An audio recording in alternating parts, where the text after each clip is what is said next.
I'm in the studio this afternoon in the shadow of Piranha in one of the rooms that we use all day, every day for our senior classes and our junior classes. And I'm with Sophie and Seb, who this year have started something quite remarkable, I think, and something very, very new for Scotch. We have gone into the world of podcasting. So, tell me a little bit about what's been going on in the past couple of weeks. Yeah, so we started up a podcast that's run by students where we just get a series of different guests. So we've got teachers coming on as well as students to talk about things that are currently going on in the school. So in a couple of weeks' time, we're going to be bringing in the incredible librarians to talk a bit about Book Week and the activities they've got running. And then we've also had a chat with some of the students. So we met the college captains and introduced them to the school, as well as the boarding captains to reflect on Boarders Week and have a lot more planned to continue with that. You could have done anything really, I suppose. Like, you could have used the facilities to have created a YouTube channel, or you could have created a blog post or thrown up a website or something. Why podcasting? I think podcasting's a real niche, and I feel like it's something creative, and we're lucky enough to have the facilities here, and it's just one of those things where you get to learn something new and you get a love of speaking in a mic and putting the headset on, and I feel like it's a pretty cool experience. Are there big technical issues, problems?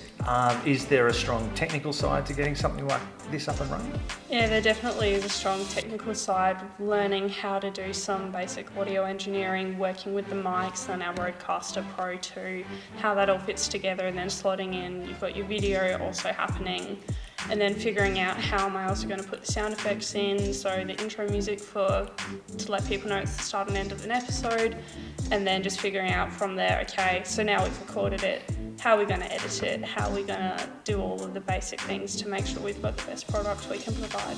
It seems to me to be funny when you talk about stuff like that, because there's a really strong technical end on one side, but for me, I suppose, when I think about podcasts, and you think about the creativity of the conversation and how natural people need to be, that seems to be almost a very different skill set. Do you find it hard to sort of work at both ends? Yeah, absolutely. Like, there's some aspects of it where you're speaking, to your friends, and you're speaking to people around the school and that, and you're trying to build a conversation. And then down the technical end where you've got Sophie and you've got like Warren and, the media team, which are amazing to do what they're able to do. So yeah, they're two different things down the spectrum, but it's pretty cool that you can bring them together and to be able to make a podcast that it is. Why podcasting as well? What are the sorts of things, I suppose, when you think about the conversations that you want to have, that you want to be able to bring up and you want to be able to showcase for other people? Podcasting can really lead to any conversation you want. So we've had some conversations where we think it's going in one direction, and then the guest brings up something incredible that they've done, and then we'll start having a chat with them and learning about some of their other experiences that have led them to where they are, and then how that impacts their life now. But also just podcasting has become incredibly popular recently, so there's definitely a big market for it. And we can also then partner that with a video and put it on YouTube, as well as Spotify and Apple Podcasts and all sorts. Is that hard though? Because I imagine that you're talking about putting together a podcast episode before you do the recording of it, but then you sit down and have a conversation with somebody and then it disappears in different directions. How do you cope in the situation under pressure? I think that's the beauty of it though, that you can plan to execute something and it can completely go wrong, and then you've got to try to rebuild, or you might not be wrong, you might just go down another end or another branch where you didn't think you were going to go. So that's pretty cool as well.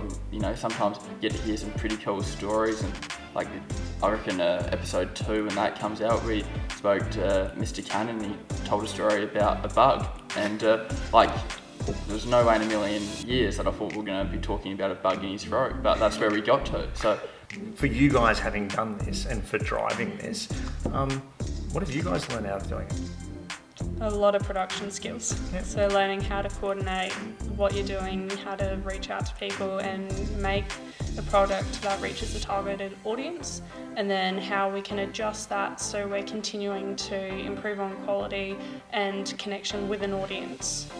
You put time and effort into the things that you want to do when you put together something like this for a podcast. But really, at the end of the day, it's actually not about you guys. It's actually about people like me who sit on the end of it and sort of listen to it when I'm going for a run or when you're driving around in the car. So if you think about the Scotch podcast that you're throwing together, what are the big takeaways that you want the listeners to walk away with? I think that you learn that every person has a different story and everyone's writing their own autobiography at different sort of times, and they're going along the road and then they're able to come off a different path as well. So it's pretty cool to be able to realise that where people have been, what they've experienced and where they're going as well. So I find that pretty awesome, that everyone's sort of writing their own book and they're taking the directions they want to go, even if they expect it or not. If I could pull out the checkbook for you guys and I could get anyone for you guys to interview and to come and sit in the hot seat, who would you get? I feel like James Corden could be someone pretty fun just because of all of the different games he has, and maybe just any talk show host to see what games and amazing stories they have from different people that they have worked with. Probably Cole Chalmers. I reckon Cole Chalmers would be pretty cool to get on the podcast and that. So yeah, it'd be pretty exciting. I'm really looking forward to seeing what the next few episodes hold. I think it's really important, that people tell stories. And I think it's also really important that not only people get a chance to tell stories, but I think the way that you can draw stories out from people often gives us very, very different perceptions about who they are and what they are. So well done, guys. I'm looking forward to episode 2, and I'm looking forward to see what the cast list and the guest list looks like in the weeks to come. I'll get the checkbook out. Thanks for the chat. Awesome. Thank you, Mr. Driver.